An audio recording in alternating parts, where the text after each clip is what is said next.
crois qu'après avoir vu ça, on peut mourir tranquille. Bonjour à toutes et à tous et bienvenue dans ce podcast pour discuter de Liège-Bastogne-Liège 2024. C'est la fin de la saison des classiques, de cette campagne de classiques 2024. On a enchaîné les classiques italiennes avec les Strade Bianche, on a fait les Flandriennes avec le Tour des Flandres, Paris-Roubaix, le 3 et autres. Et il y avait les Ardennaises ces derniers jours avec évidemment l'Amstel, la Flèche Wallonne et pour finir la doyenne des classiques, Liège-Bastogne-Liège. Nouvelle édition avec en tête d'affiche bien évidemment Tadej Pogačar qui venait pour prendre sa revanche par rapport à l'année dernière où il avait chuté. On avait Mathieu Van Der Poel qui allait essayer de faire un incroyable triplé. Tour des Flandres, Paris-Roubaix, Liège. Pas de Remco Evenepoel tombé au Pays Basque. Bref, voilà, il y avait quand même des absents, mais on a vu une liste intéressante avec du Richard Carapaz, du Ben Eli, du Van Sevenant. Il y avait Egan Bernal qui participait aussi à son premier. Il y avait des Français, Benoît Cosnefroy, très en forme. Romain Bardet était aussi là, Romain Grégoire. Voilà, on avait quand même du coureur intéressant, mais il y avait Pidcock aussi, bien sûr. Bref, mais il y avait quand même un coureur qui était attendu, c'était Tadej Pogačar, et c'est peu dire que il a pas déçu.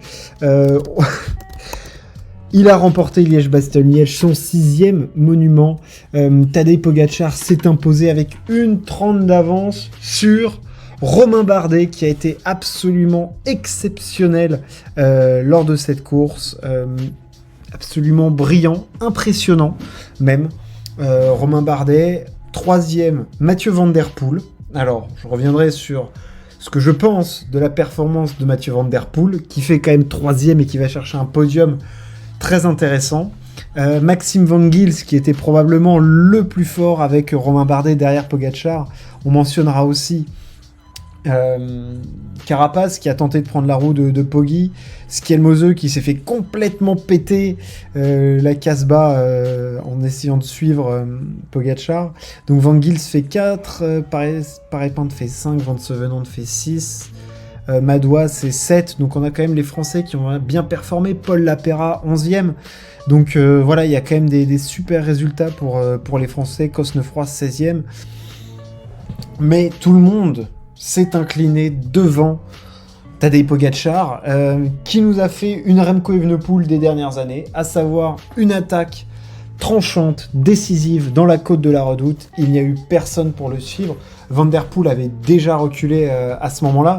Van Der Poel qui avait déjà été piégé par une chute à plus de 100 km de l'arrivée. Moi j'ai cru honnêtement que Van Der Poel ne rentrerait pas. Pidcock aussi avait été distancé.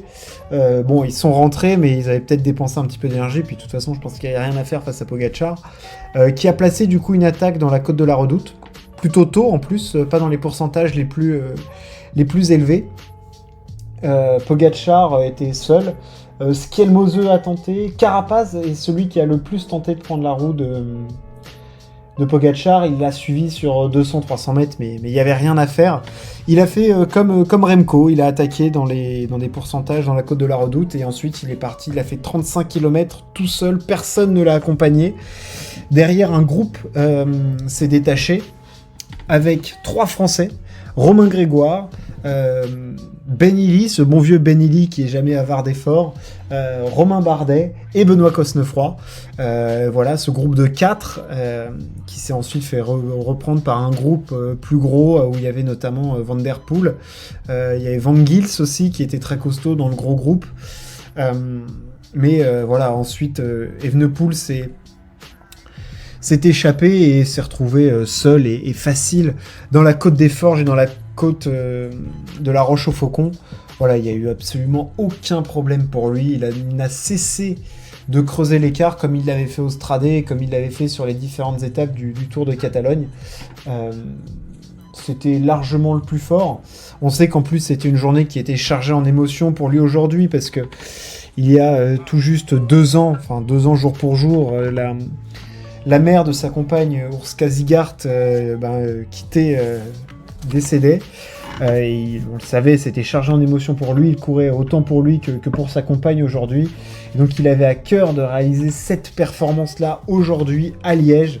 En plus, évidemment, il prenait sa revanche par rapport à l'année dernière et cette chute où il s'était cassé le poignet et qui avait entaché toute la suite de sa saison et sa préparation, notamment pour le Tour de France. Là, aujourd'hui, il a remis les pendules bien à l'heure. Voilà, et sur cette course-là qui lui correspond pour moi autant que le Tour de Lombardie. C'est le monument qui lui convient le plus. Voilà, il est intouchable et il n'y a que un Remco Evenepoel sur des classiques d'un jour. Parce que je suis pas sûr que sur des classiques comme ça, même s'il est très très fort, notre ami Jonas puisse le bousculer. Il n'y a que Remco qui, sur un type de parcours comme ça, peut l'embêter. D'ailleurs, on le voit, hein, Pogačar, il a fait clairement ce que fait Remco Evenepoel. Il a attaqué dans la redoute et puis il est parti tout seul, 35 bornes. Personne pour le suivre derrière. Il arrive avec un gros écart à l'arrivée. Et puis voilà, on se retrouve 6e monument pour lui. Il rejoint du coup Mathieu Van Der Poel. 3 Lombardie, 2 Liège, 1 Tour des Flandres. En attendant potentiellement les prochains, mais voilà, sur ce type de parcours avec du dénivelé, des pourcentages très durs, Pogačar, on a l'impression qu'il se balade. Son équipe en plus a contrôlé comme il le fallait, mais je veux dire, il avait vraiment besoin que d'un coureur pour faire le tempo dans les bosses. Et après, voilà, il fallait attaquer. Et il y avait strictement personne pour se mettre dans la roue du Slovène, qui remporte du coup Liège pour la 2e fois après 2021. Cette fois-ci, il était arrivé seul. Tadej Pogačar, qui a tué tout suspense. On n'a eu absolument aucun suspense lors de cette course. Mais par contre, on a eu Romain Bardet qui nous a fait rêver, parce que j'en parlais tout à l'heure. Une fois que Tadej Pogačar a attaqué, un groupe de 4 s'est formé.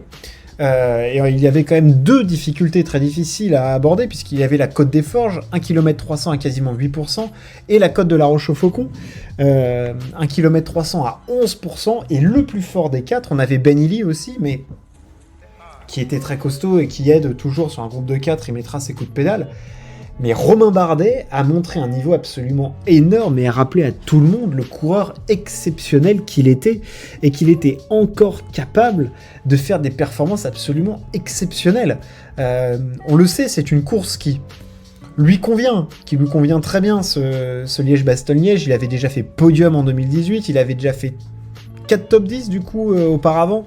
Donc c'est une course qui lui convient bien, et c'est absolument stratosphérique le niveau qu'il a montré Romain Bardet. Je veux dire, derrière Pogačar, c'était le plus fort. Il a tenu derrière... Derrière, il a tenu tout le monde en respect. Il a surtout lâché ses petits partenaires d'échappée, là, le groupe de 4. Mais... il a tenu, il perd pas tant de temps que ça sur les dernières ascensions par rapport à Pogačar. Donc il avait un niveau vraiment de folie, et puis surtout il a vraiment couru à l'instinct, à l'instinct plus aussi à la puissance qu'il avait dans les jambes. Voilà, il a lâché les mecs à la pédale, et après il s'est pas fait prier, quoi. Enfin, je veux dire, il a continué à regarder, il a pas regardé derrière, parce que ça rentrait derrière, t'avais des gars très forts qui mettaient des attaques, t'as Bernal qui a mis des attaques, t'as Maxime Van Gils qui était très costaud, qui a mis 2-3 cacahuètes aussi. Donc clairement, t'avais des mecs qui étaient puissants, mais lui, il s'est pas du tout regardé. Et puis, il a aussi profité du fait que le gros groupe avec Van Der Poel rentre, et Van Der Poel faisait figure d'épouvantail dans une potentielle arrivée au sprint. D'ailleurs, il l'a prouvé parce qu'il fait 3e, le champion du monde. Mais Romain Bardet, voilà. Et puis moi, ce qui me fait plaisir en le voyant, c'est surtout ces larmes à l'arrivée qui montrent tous les sacrifices et la difficulté de ce sport. Le mec a quand même vécu... il a quel âge maintenant, Romain ? Il a 33 ans. Il a fait des podiums sur le Tour de France. Il a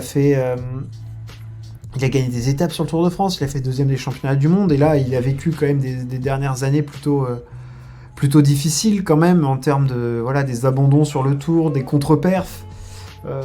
Voilà, il a eu beaucoup de critiques très dures à son égard. Et là, il sort une perf... vraiment exceptionnel, où je veux dire, moi je m'attendais pas à ce qu'il fasse 2e de Liège, clairement pas, et ça annonce que du bon pour le Tour d'Italie, puisqu'il va faire le Tour d'Italie, le Giro, hein, qu'il avait fait en 2022. Je veux dire, voilà, on peut attendre de grandes choses de la part de Romain sur le Giro, vu le niveau qu'il a montré là, hein, je le dis. Dans les ascensions, je trouve que par rapport à Pogačar, il perd vraiment peu de temps. il a tenu tout seul, en respect, un groupe de mecs qui se mettaient des cachous. Voilà, respect, quoi. Enfin, je veux dire, la trace que laissera Romain Bardet dans le cyclisme français est absolument exceptionnelle. Il a énormément de places d'honneur.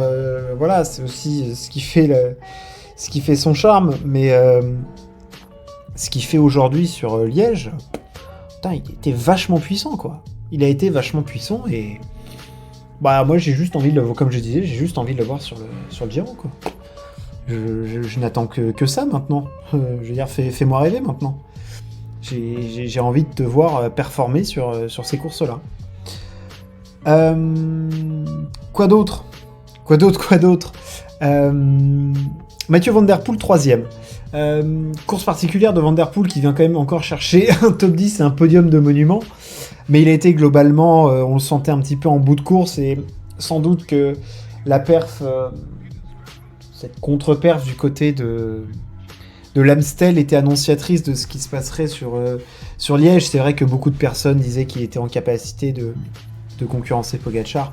Faut pas oublier que c'est une course avec quand même plus de 4000 mètres de dénivelé, sur des pourcentages très durs, et que là-dessus, Pogačar, il est quand même imbattable, on est sur son terrain de jeu. Et je pense que Van Der Poel n'a pas encore la préparation pour être dangereux. Il montre qu'il faut quand même compter sur lui et que si jamais la décision ne se fait pas avant sur un groupe au sprint, bah il est capable de remporter la course. Mais avec des extraterrestres comme Remco ou Tadej, ça me paraît un peu short pour Mathieu. Mais avec une préparation ciblée, imaginons qu'il fasse le Tour des Flandres, qu'il fasse Paris-Roubaix, puis qu'entre-temps il aille faire du dénivelé. Plus affûté, peut-être moins lourd, il sera sûrement en capacité d'être plus qu'un poil à gratter. Mais voilà, il fait quand même encore, enfin, je veux dire, il fait 3ème de Liège. On peut pas dire qu'il... Mais il n'a pas pesé sur la course. Vous voyez, je pense qu'il fait 3ème, mais qu'il y a un paquet de coureurs derrière lui qui étaient plus forts que lui. Évidemment Van Gils, Cosnefroy aussi, je veux dire Bernal, Carapaz, tout de suite, voilà, Van Sevenant, voilà, c'était des mecs qui étaient plus costauds que lui, mais lui, il a eu ce punch, voilà, au sprint pour aller monter sur la 3ème marche.